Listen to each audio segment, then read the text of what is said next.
evening, folks. This is Deb Delapiana, and this is your chain reaction report. So I'm calling tonight's chain reaction report thick as a brick. You know, it is one of my favorite Jethro Tull songs, but it's got nothing to do with Jethro Tull. It's got everything to do with the American people. So we're going to have a conversation tonight. We're going to have a conversation around Roe v. Wade, and we're going to have a conversation around reality. So let's talk, okay? I'm seeing a lot of stuff. You know, I've watched the group go from, 800, 900 people to almost 4,000 now since the Supreme Court decision was handed down, the Defend Roe v. Wade group on Facebook. And that's great. That's great. But there are some things that still disturb me about the people participating in the group. We're living in a dream world. First of all, I'm going to give you the questions. I'm going to give you all the questions.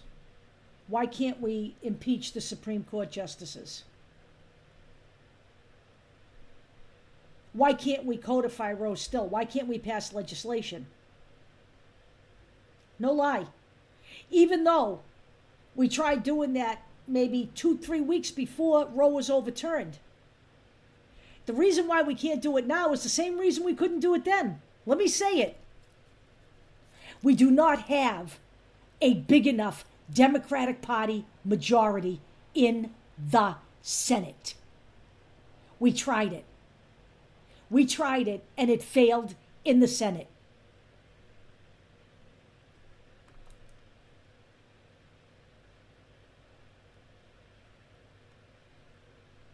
We have the same composition right now as we did when we tried it the first time. The Republicans got what they want by having Roe v. Wade overturned. It really won't pass now. Okay? That's number one. Number two, the notion that we need to be understanding with the far right and talk to them and reason with them. Oh, hell no. You know what, folks? These are the architects of your misery right now. Have you ever talked to a right-winger and tried to get them to come around to your way of thinking? You're wasting your fucking time. I do not consort with the enemy. And the notion that we are one people but we're being divided by politics is bullshit. We are being divided by our own ideology. We have two parties in the United States. We have the Democrats and we have the Republicans. The Democratic Party base are women, gay people, trans people, immigrants, people of color, African Americans, Latinas, Latinos.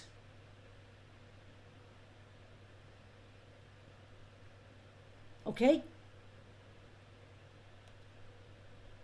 See how this works? The right wing's base, we had nothing in common with 10, 15 years ago. They still weren't pro-gay back then. They were anti-gay. They refused to put gay people in their platform. But now the Republican Party is even more extreme. Their base is now white supremacists, militias, armed militias. People who broke into the Capitol and killed 5 people. I wouldn't say killed 5 people, but it resulted in 5 people's death.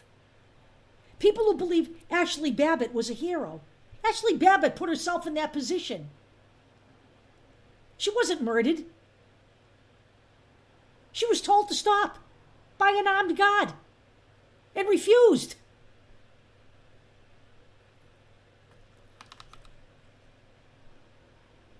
We have never been one people. The fucking people down south are still fighting the Civil War in their fucking heads. They never get over the Confederate flag not being the flag. The lie isn't that, we're really one people and the politicians keeping us apart. The lie is that we were one people to begin with. We never were. Nobody's keeping us apart. I have no intention of breaking bread with the right wing. None. They're not in the group. They're not allowed in the group. When I find them, if they've slipped in, because sometimes I can't tell from their profiles, they get taken out, and they will continue to be removed.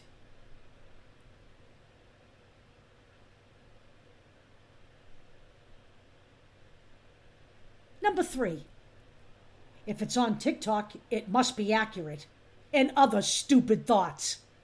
So now we have a post in the group, and I put it in there just so I could respond to it, that did you know that we could take this to the United Nations and report it as a crime against humanity, and they can fight the battle? First of all, look up what it takes to be classified as a crime against humanity. I don't even think the United Nations would take this. Anything as long as we don't have to do the heavy lifting, right? Let's get someone else to fight our battles. That's typical America. Because, all of this, we could have seen all of this coming. When I was streaming in 2016 with a bunch of women who were supposedly, awake and progressive, they were telling me not to pay attention to any of the SCOTUS stuff because it was just a distraction from the real stuff. Look where we are. We should have seen this coming. They've been chipping it away. They've been chipping away at Roe v. Wade since 1973. You got it? I've been here since 1973, so I know it.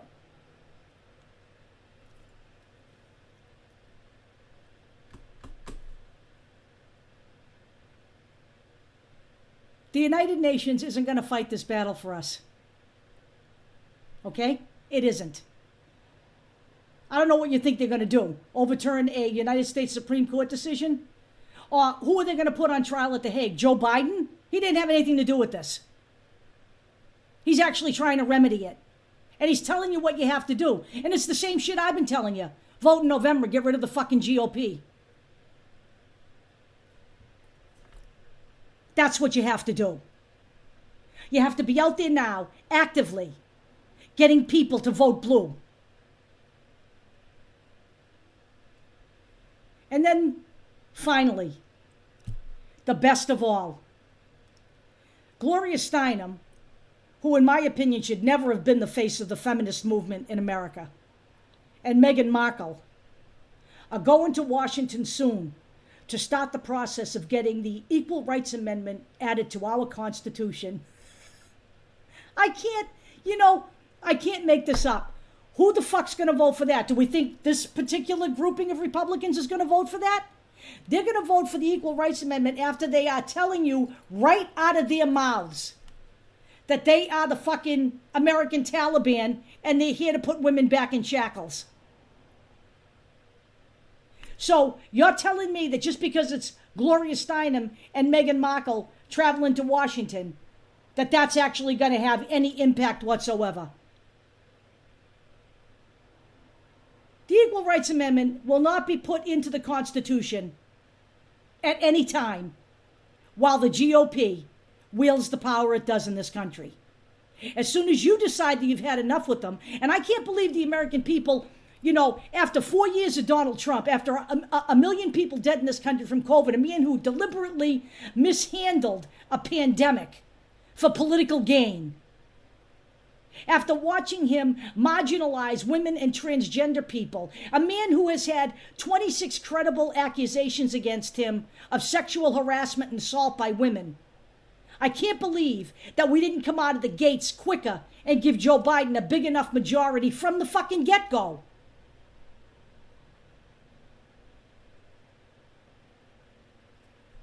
Y'all have fucking short memories, don't you? And now I'm hearing you want to sit out the midterms. Well, you know what is going to happen if you sit out the midterms? You're going to hand more seats to the GOP. There are 36 governorships up across this country. You better goddamn get out there and make sure your state votes, Democrat, because the governor is now the shortest distance between your oppression and getting your abortion rights back. You want to sit out the midterms so you can hand some more Senate seats to the GOP and so you can give the House to the GOP? Shame on you, really. You're so fucking unbelievable. You're thick as a brick. And you just don't get it. You're waiting for some kind of magic to come down from the fucking sky and give you your abortion rights back. There's one way to get them now. I'm telling you what it is. And it isn't taking this to the fucking UN and reporting it as a goddamn crime against humanity.